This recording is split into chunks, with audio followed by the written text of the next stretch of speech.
Hello, and welcome to another episode of Cinema Spoilers with Zip and Cam. I'm Zoe Bell-Kanapaux. I'm a 22-year-old author, an audiobook narrator, and I'm joined by... Hi, I'm Cam, and I like watching movies.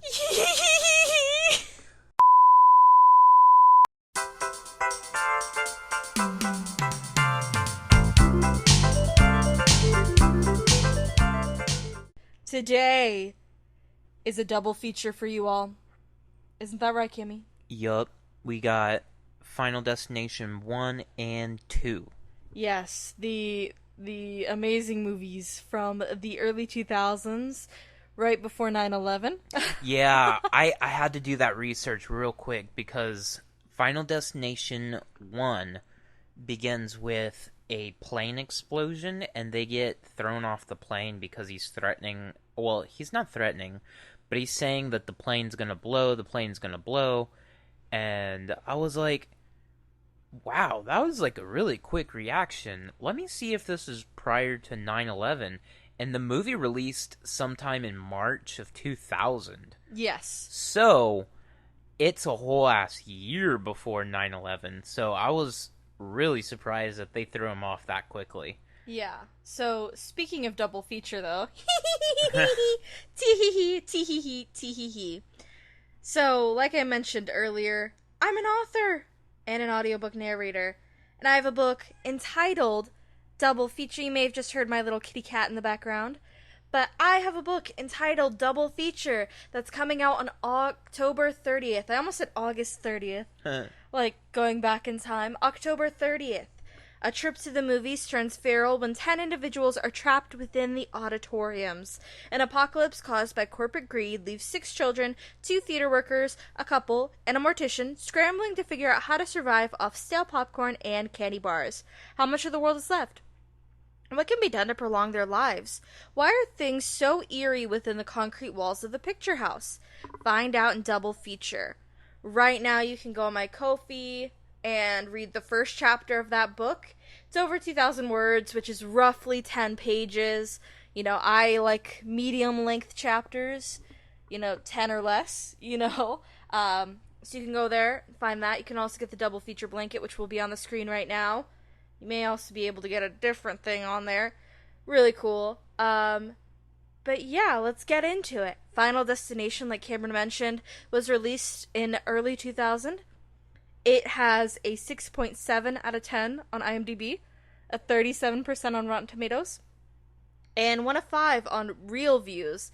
Never heard of Real Views, but, whatever. You said it's a statistic, and I'm giving it. Yeah. I've always loved these movies. They're great. Yeah, I like things that scare me, and these movies really did scare me with my little OCD brain. You know how I'm very weird about this kind of stuff, and I'm very superstitious, and... Yeah. I know that it's because of my OCD, right? I know that. But Final Destination doesn't help. No, not at all. I'm gonna go ahead and just jump way ahead of the movie that we're even watching right now. It always goes back to, like, the logging truck in number 3. I think that's in number 2, actually. Is it number 2? Well, because number 3 has the really hot goth guy. Oh, okay, yeah. Okay. So... Yeah. No, either ways, whichever one has the logging truck, that is always, like, the Final Destination thing. Where yes. It's like, I don't drive behind log trucks if I ever see them on the road. And you're not unique in that. No. Not to like, make fun of you. That's an everybody's, yes. like, yo, you ever seen Final Destination? I'm staying far as fuck away from it. And even people that haven't seen it, they're like, fuck that, I heard about a movie. Yeah, it's a real thing. So these movies have definitely made an impression on the American audience. Definitely. Because there's also another one with an escalator the escalator always freaked me the fuck out. I think it's the 4th or the 5th one, because the 4th one, I think, is the movie one, and I think the 5th one is the NASCAR one. but the one where they're in the movie theater, the movie theater's in the mall.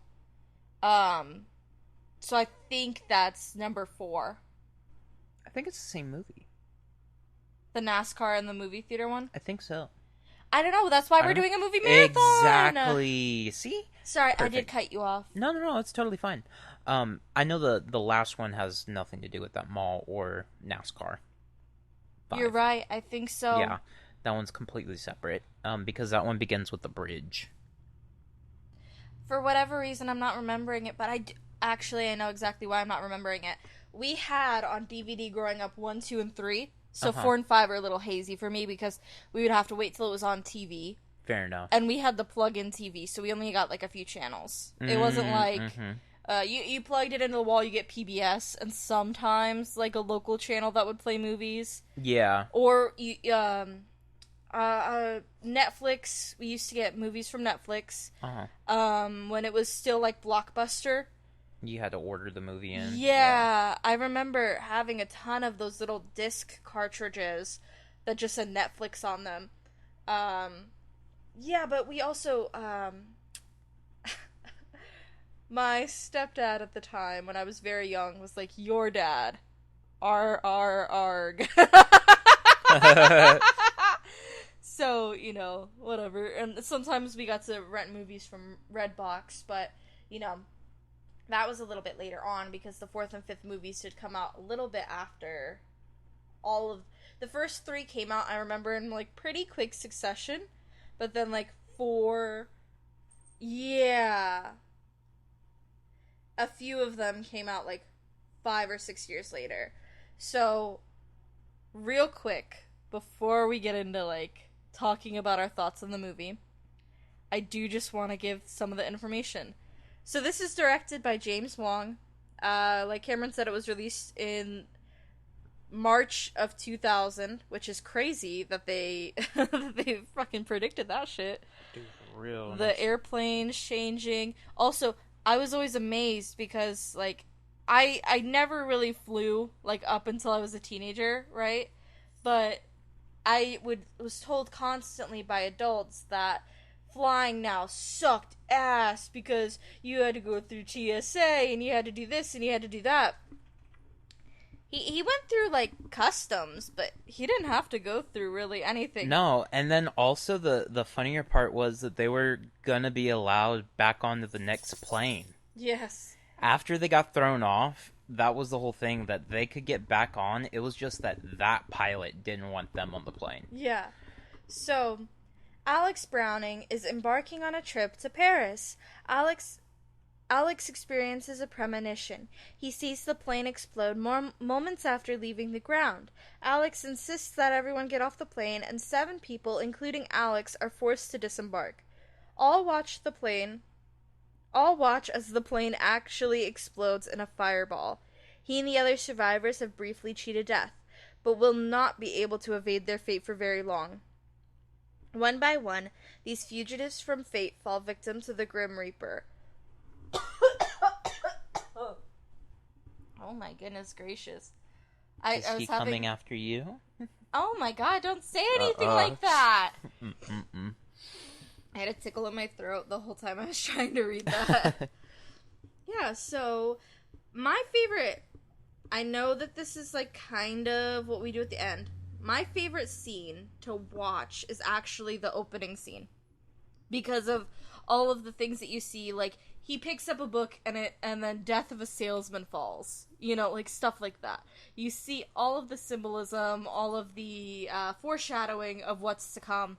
Mm-hmm. And I really love those scenes just in general, where it's like, the wind picks up, the song plays, and shit starts happening. Yeah, anytime, like, death is around. Yes. So, you want to start telling them about the movie? Well, where do I start? So they get off the plane, right? Hold on. So, Alex is already, like, this superstitious, like, little bitch, right?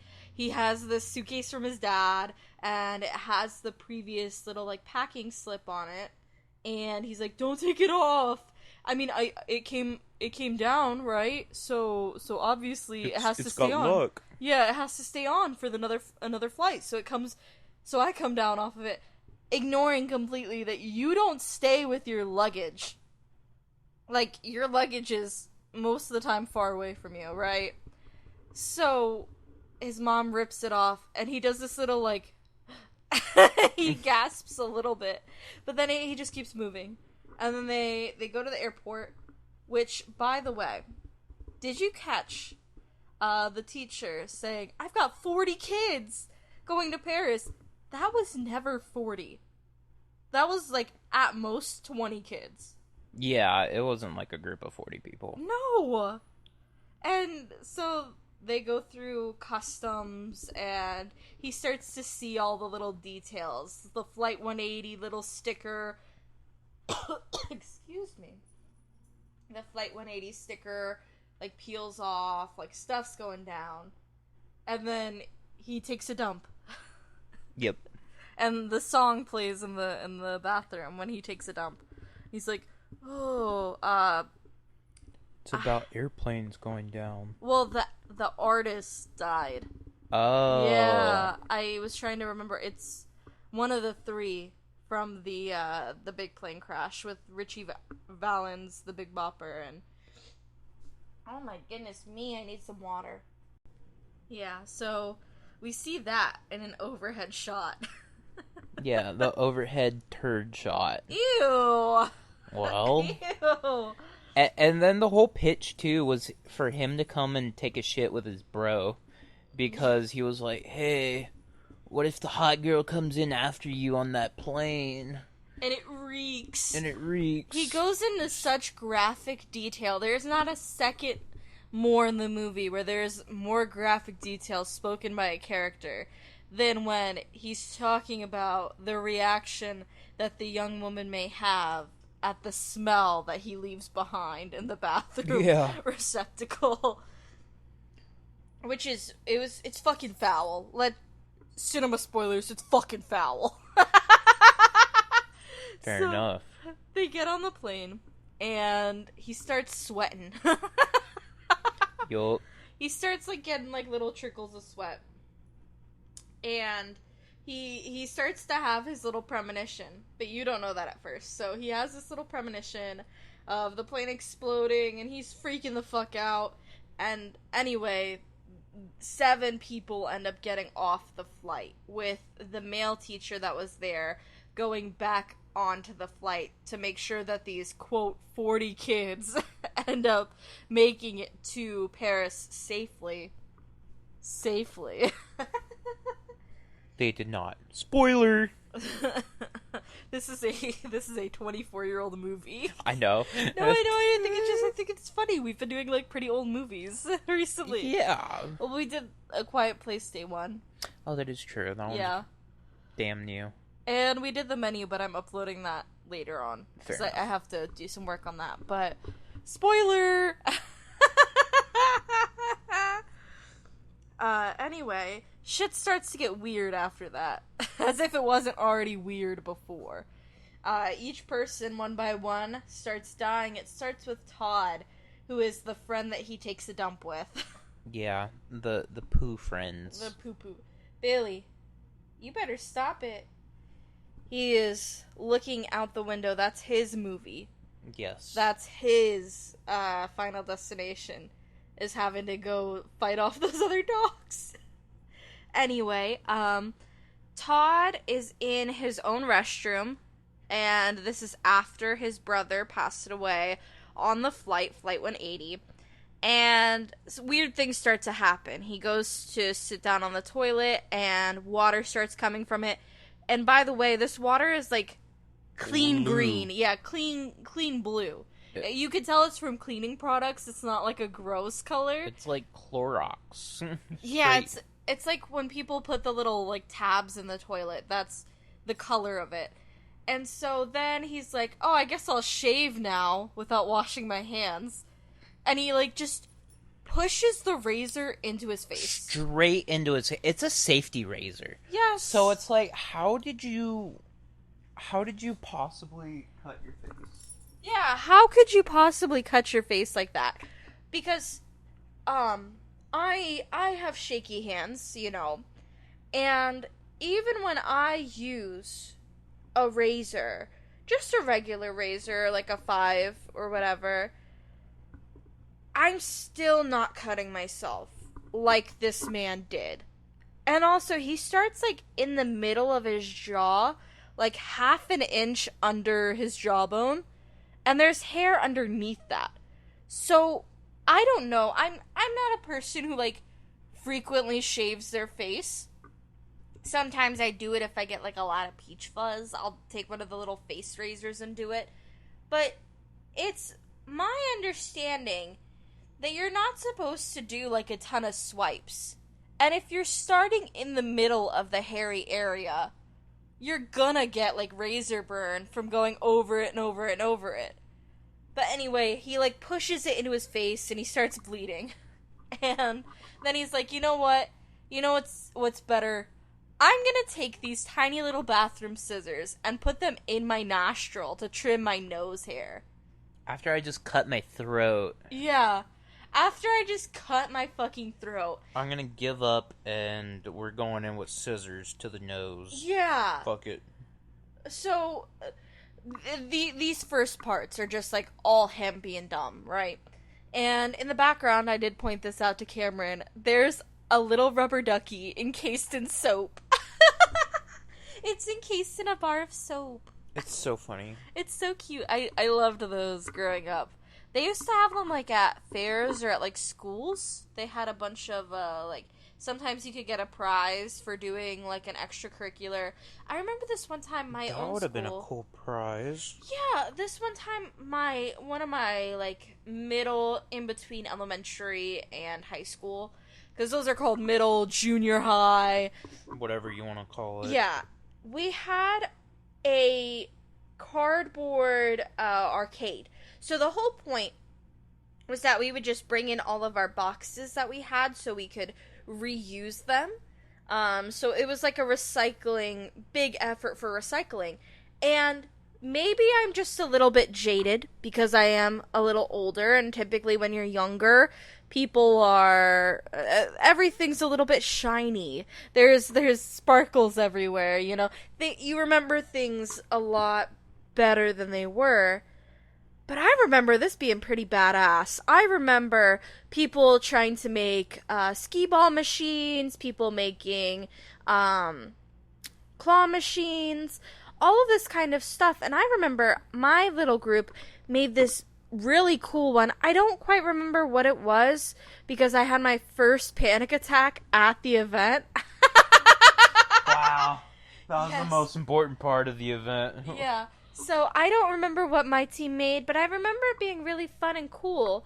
And so some of, like, the prizes were things like that. So, when you're done with the soap bar, you get this rubber ducky. So that was always cool. Anyway, back to the kid killing himself. Jeez. That's not funny, because he didn't actually do it. Do you remember why he steps in the shower? Or it grabs him from around, right? He was getting clothes off of a clothesline, and it snapped. Yeah, it was like a magnetic one, so it was like stuck on either side of the tub wall. And whenever he picked up one of the shirts, it like whipped off the wall, came around, and wrapped him around the neck. So then he slipped on the what's it called? The water from the water toilet. from the toilet, and then fell into the tub, and then there was soap that spilt into the tub, and he couldn't get any grip from his feet. Yeah. So this tub was also, like, quite wide or quite long. Yeah. So he couldn't get any friction or anything, so he couldn't stand up. And then shortly after he dies, he's clawing at the wire, by the way, and that's mentioned a little later on in the film. Like, you see it happen, but the rest of the characters don't know what happened, obviously. So the water from the toilet just starts retracting and going back into the toilet.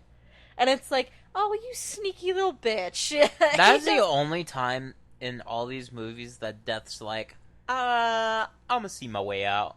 And it may just be because it's the first one, and Yeah. because this is mentioned as, like, the first big event like this. Like, sure, there's been people in the past, but with the age of technology, it's a little bit harder to ensure that people stay in the same place and what have you. But, yeah, I don't know why it was necessary for that to happen. That the water, either way, the kid would have died. You know, Todd would have passed away. So I don't quite, like, get why it had to be like that. I mean, unless just to hurt the dad more because now he lost both of his sons. For real. Actually, I think it helped to add paranoia to, I keep wanting to call him Devin. Alex? Alex. The actor's name is Devin. Ah. Yeah. So, to add paranoia to Alex's claims of, you know, this isn't us doing this, this is something doing this to us, but he killed himself, you know, and that's the view that the parents and law enforcement had. So, But then the coroner then goes and says, "Nah, there's claw marks under his fingernails." So it's like, why wasn't that ever released? And why didn't anyone else be like, "Hey, Alex, we believe you."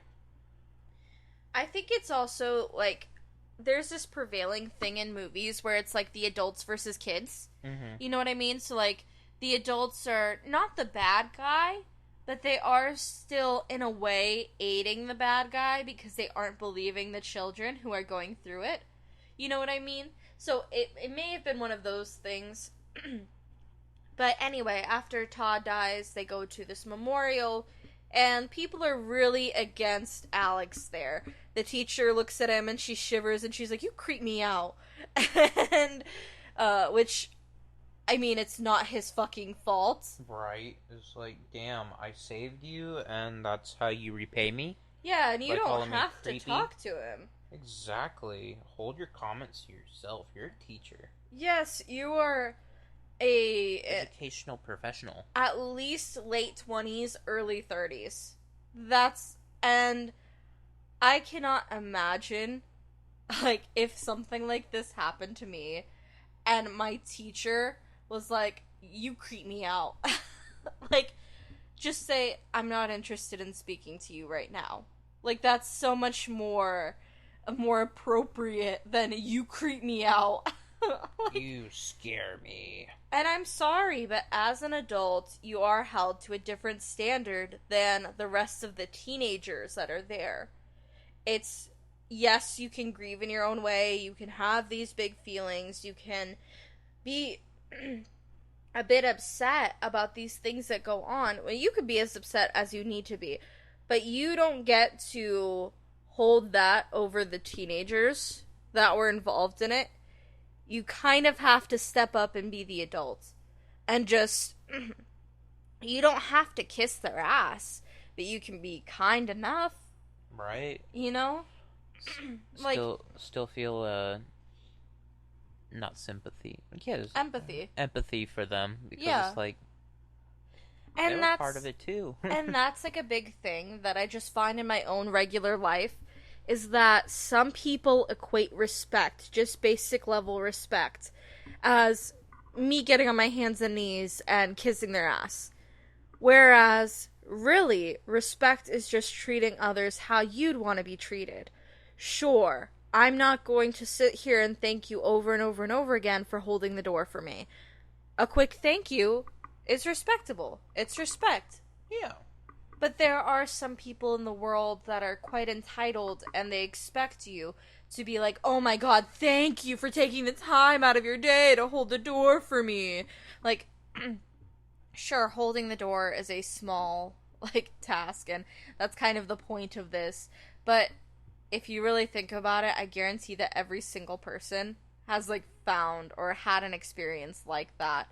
Like, I knew somebody who their version of children respecting adults was the children rubbing their feet at night. Ooh. Yeah, giving them a foot massage. That's fucking weird. It is weird. Yeah, so Very like, weird. I don't know how we got on. Oh yeah. So the teacher was a bitch. That's all I was going for. All she had to do was be a little bit respectful. All she had to do was say, "I would not like to speak to you right now. Walk away. You still have agency as an adult. You know, you don't have to speak to them." But being like, "You creep me out," is so fucking damaging to this kid that did not cause it. He did not, and there is no way in hell that he caused it. And you, as a rational adult, have to know that. Like, Pre 9/11, by the way. Pre 9/11. So you know he ain't a terrorist. There's no way. Like, you know, because especially post 9/11, there was such a hysteria in the United States of, you know, anybody could be this next person, especially Muslim people. But that hadn't happened yet. And not saying at all that that reaction to 9/11 was just. It wasn't. It was very harmful to many communities. Not even just Muslim people, but a lot of brown people as well were affected by it because it was just the assumption that brown people are bad when that's not the case at all. And in the lens of 2024, excuse me, we know that. The general public should know that. But in this hysteria, goodness me, in this hysteria of post 9/11, that was just the reality of it. So we don't endorse that, but there wasn't this sort of thing where people were hijacking planes or anything like that. Mm-hmm. There wasn't any pre-notioned panic. Yeah, and there wasn't like this kid did not bring a bomb onto the airplane. You know that. That's not why it happened. I mean, you could look at the plane like everybody did and see how grimy and dingy and gross it was. Like, the wings of the plane had this. It looked like, It was like oil and yeah, just crap off of the rudders. like when someone wears black shoes on white linoleum and they drag their feet. Yeah. Those sort of skid marks. I didn't want to just say skid marks because that's, you know, but yeah. Anyway, after the memorial is Terry's turn. They all find themselves, the rest of the people besides Todd, find themselves in this cafe or around this cafe. Carter and Terry are in a car. Oh my goodness, the controller just disconnected. And of course it's the loudest thing in the room. Right. But Terry and Carter are in the car. And then Billy is riding his bicycle like he does for 95% of the movie. No, he is always in the wrong place at the right time. With his bicycle. Yes, always. And it's like, yo, y'all just... I feel like they couldn't figure out how to put him into the scene, so they were like, fuck it, he's riding his bike.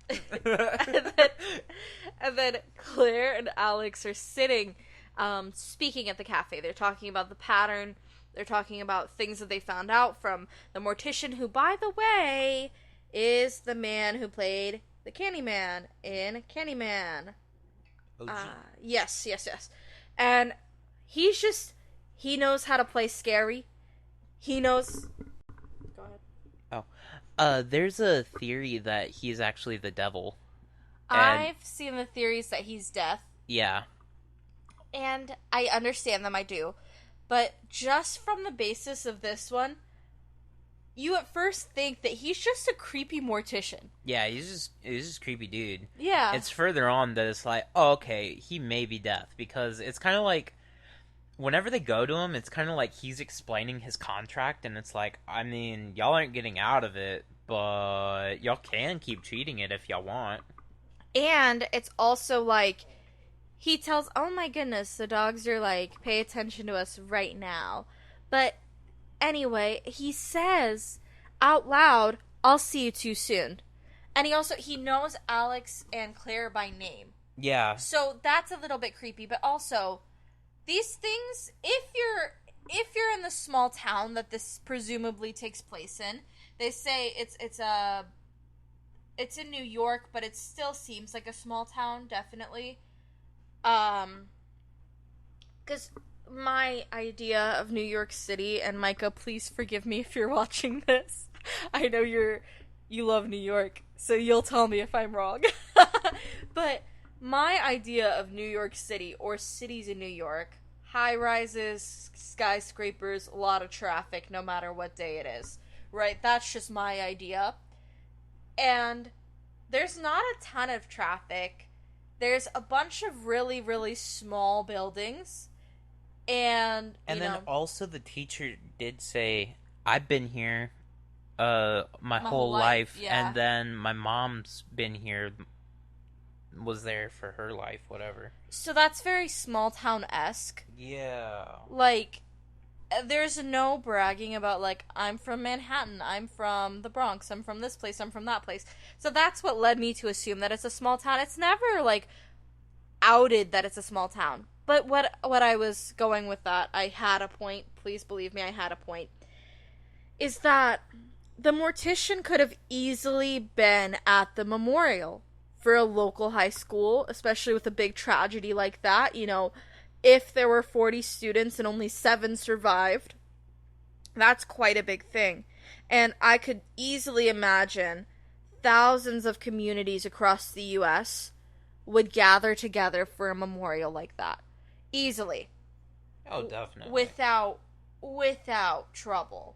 You know, it wouldn't even be like skin off their back. They would be going. That would be a priority to show support to the families.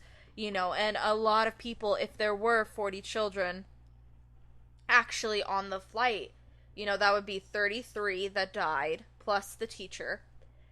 So that would mean that minimum, if we're including siblings, 25 kids died.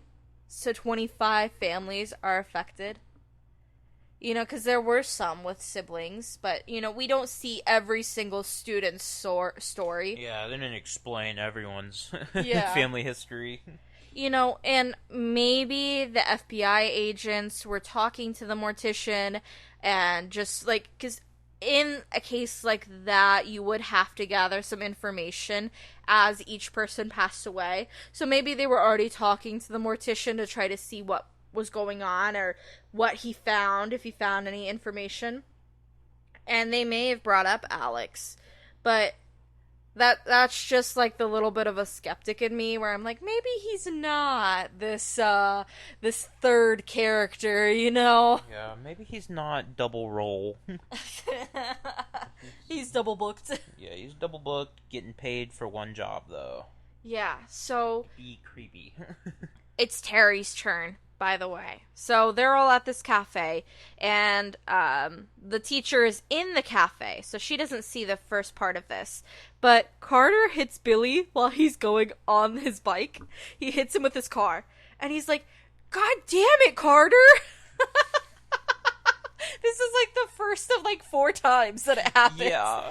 And so he's like, "God damn it, Carter!"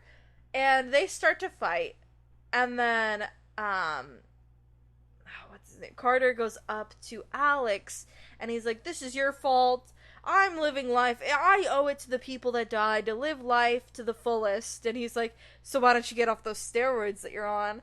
And that little sassy. It was Jack Daniels. Oh, Jack Daniels. Yeah, I misheard that. That's what he said. JD. I It was misheard Jack that. Daniel. I thought he said something different. No. He's a drinker. It's JD and C Witch Week. Yes. Jack and Crack Witch Week. That's from South Park, by the way. But anyway, they're fighting. They're having their little spat that happens like 8 times in the movie. And Terry, Carter's girlfriend, decides to split it up. She's like, "Knock it off. You know, knock it off. I'm gonna live my life. This plane crash is not gonna be the biggest thing that happens in my life." And she like starts backwards walking into the street. And she gets hit by a bus, right? And she goes, "And if you don't agree, you can drop dead." And the teacher just walked out, and their blood goes all over their faces. Yep. So then, The teacher freaks the fuck out, which, I'm not saying that her feelings were invalid, because that is incredibly traumatizing to see that happen. Again. That's a lot of trauma to go through.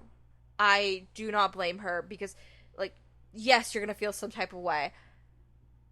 But you're also an adult and you cannot be blaming Alex for this. He didn't push her in front of the bus. It's like she walked out into the street, so... He didn't push her in front of the bus. So, then it's the teacher's turn. She's decided to move. She's not doing this anymore. She has to get out. And so we see her in her kitchen talking to one of her friends, and then we see that her front door, the stained glass on it, is a knife or a sword, and it's pointed downwards. So she's, keeps going, bending down to grab something, and you keep seeing the knife go down. It looks like she's getting stabbed. That's what it's meant to look like. And so she puts on a record, and it's the song. In italics, the song. That one song from this movie. Yeah. Each movie has its own song. Yeah, it does. Because I expected Dust in the Wind, because I'd seen these out of order. Yeah. But no, it was not Dust in the Wind. It's a different song. So anyway, she sees that. She decides, she's like, oh, I'm gonna go drink my vodka. Because she throws her glass because she burns herself on the tea that she was gonna drink, so she decides to drink vodka. Anyway, the mug cracks. It starts leaving this big old trail of vodka everywhere. She ends up going back to her computer, her huge computer. It may not be very familiar to us, because we're just such tiny little babies. Okay. But this big ass box computer, and I cannot stress to you how big it is. It's a large monitor. Really, it's, if you've ever seen Twilight, she has this big ass dial-up computer in her room. It's bigger than that. No, it's just a regular computer from 2000. She sets this leaking mug on top of it, and it starts to short circuit. And then there's this big sequence of events that leads to her getting her throat slashed by something that broke. And then her house lights on fire. And then as she goes to reach up for this towel to try to block her neck wound from bleeding, it's actually on top of a knife block. And, of course, Alex is there. Another reason for her to blame on Alex. Yeah. So he tries to help her, and he gets a big old boot print in the blood. And then he also grabs the knife. Yeah. That's been stabbed into her. He grabs it, and I'm like, dude. Yeah. And as soon as he realizes that he grabbed it, he also threw it down. Dude, take that with you? Dude, that's even worse. I don't know what would be worse. It's just him entering the house is the big no-no. Yeah, so... but before this, he's seen at the teacher's house, touching her tires. He's really just trying to make sure she's okay. If she were to get in the car, maybe her brake line was cut. He's just checking on that. Anyway, she calls the FBI. She goes, Detective Shrek? I need Detective Shrek. He comes out, and he takes Alex, and he puts him in this room, and, there's not enough time for Alex to kill her, but everyone thinks that he did. Yeah. But Detective Shrek looks at the other detective, and he's like, what's crazy? I really did start to believe him. And the other detective looks at him and he goes, you really freak me out sometimes. So, then the teacher dies, and he has to go into hiding because, obviously. He's a suspect for murder. Yeah. What's his name on the bike? Sees him coming out. Fuck, I forgot to it's the say middle. that. It's the middle of the fucking night, and he's coming out of this house, and he's on his bike. he's like, "Hey, what's up, man?" And poof, house blows up behind Alex, and he just runs past him. So then he's like, "Yeah, I told the FBI that you were running away from her house as it exploded." Yeah, so he ends up... No. Don't do that, Billy. Not the character in the movie, our dog, Billy. How funny would it be if our dog rode a bike, though? Like, this character. Anyway, he ends up going to Claire's father's, cabin in the woods, which is so weird. Why do you have a cabin in the woods? But on the way there, he is in the car with all 4 remaining lives that were supposed to be taken on the plane. He's there with Claire, Carter, Billy, and himself. And this is a 2-door car, which is important for later. So they're driving down the freeway. They're headed to definitely out of the city. New York City is 100 miles away. I made sure to put that in my thinking cap. And Carter starts to freak out. He's like, I can take control, and he's mad because Alex won't tell him who's next.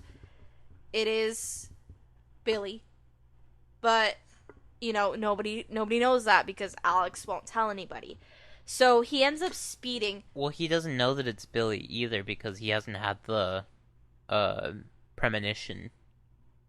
Well, he would know because he knows the seating. That's the whole thing, right. Is that these people are dying in the order in which they would have died. Does he already know it by then? Yes, he does. Okay. Because he knew it was going to be the teacher next. Oh, right. Yeah, so, like, after Terry, he starts to figure that out. So, then, they're speeding, and he's just driving so recklessly, and he's like, well, it doesn't matter, if I'm next, I'm gonna die, and you guys are gonna stay alive. No, pal, that's not how it works. They could all just die in order in the car. Yeah. Together. Of course, they don't know that, though, because Billy's usually riding his bike. He doesn't know what it's like to be in a car. He don't know about cars. So, he ends up slowing down, and he stops on this train track. And everybody else in the car is begging him to open the door. Open the door, open the door! Please, Carter, open the door! Because it's a 2-door car. So you have to, for the people in the back, have to get out through the passenger or through the driver door. So, finally, he unlocks the door. Billy, Alex, and Claire get out of the car. Billy stays. So, then what are they called when the train... There's lights, and then there's the little things that go down. The train crossing, whatever. Yeah, well, anyway, he gets blocked into the crossing of the train, and the train's starting to come toward him, so he's starting to freak out a little bit. He tries to get out, and as the train approaches, Alex runs in and tries to save him, and he ends up pulling him out. So, Alex and Carter are laying on the side of the road, and Claire and Billy are on the other side of the tracks. And everybody thinks that he just got skipped. So when the train finally passes and it hits the car, there's pieces of metal on the tracks, and the train has a chain that's hanging, and it ends up hitting the metal, and it hits Billy, and his head is cut off.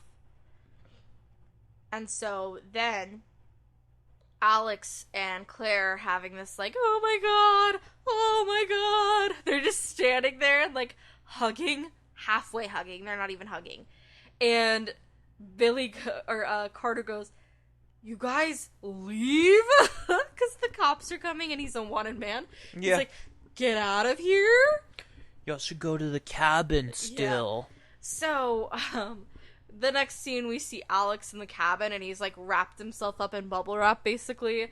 And he's basically, like, death-proofed the cabin. I don't believe so. There's a lot in there that could be a trap. Honestly, it's like, you could fall into that closet that you threw all the, like, sharp objects into.